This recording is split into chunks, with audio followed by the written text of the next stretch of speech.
पांडव हस्तिनापुर के राजा पांडु और उनकी दो पत्नियों कुंती व माद्री के 5 शक्तिशाली और कुशल पुत्र थे।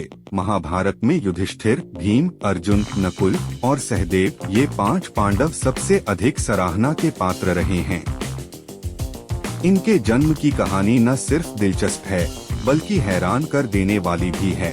एक बार राजा पांडु अपनी पत्नियों के साथ शिकार करने के लिए जंगल में गए।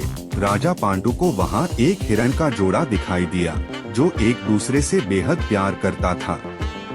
जब राजा की नजर उस जोड़े पर पड़ी तो उन्होंने तीर निकालकर नर हिरण को निशाना बनाया और तीर छोड़ दिया। तीर सीधा हिरण की छाती में जाकर लगा।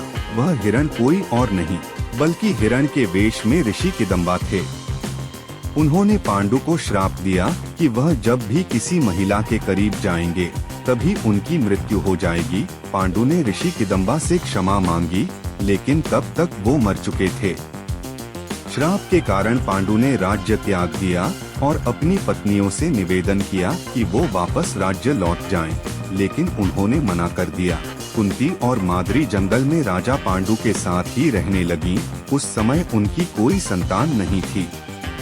तब कुंती ने अपने पति को बताया कि उन्हें ऋषि दुर्वासा से वरदान मिला था कि वह किसी भी भगवान को बुलाकर उनसे एक शिशु को प्राप्त कर सकती है। दुर्वासा द्वारा कुंती को दिए गए मंत्रों के उपयोग के माध्यम से उसने यम यानी धर्म के देवता का आह्वान किया, जिससे उन्होंने युधिष्ठिर को जन्म दिया। उसने फिर पवन देव से भीम, इंद्र देव से अर्जुन के रूप में एक और पुत्र प्राप्त किया। इस प्रकार उसके 3 पुत्र हो गए, लेकिन माद्री के एक भी पुत्र नहीं था। तब कुंती ने माद्री को भी मंत्र विद्या सिखाई।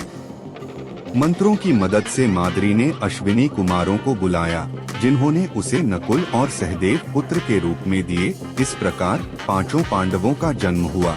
देवताओं से प्राप्त सभी पांडवों को देवताओं की तरह ही दिव्य गुण प्राप्त हुए थे।